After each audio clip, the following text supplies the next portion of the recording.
5 loaves and 2 fish. Mark 6:41.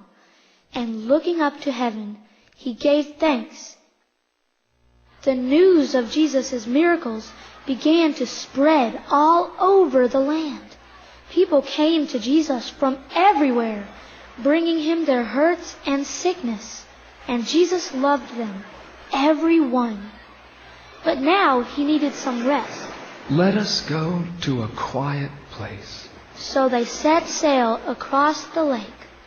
As they sailed away, the people ran around the lake and were waiting for them when they reached the other side. When Jesus saw them, he loved them. They were like sheep without a shepherd, and after all, he was the great shepherd. So once again he began teaching them and taking care of them. It was late when the disciples said, "Jesus, send the people away so they can eat." But to their surprise, he said, You feed them. Feed them? That would cost too much. Then Andrew spoke up. There is a boy here with 5 loaves of bread and 2 fish. But how far will that go among so many?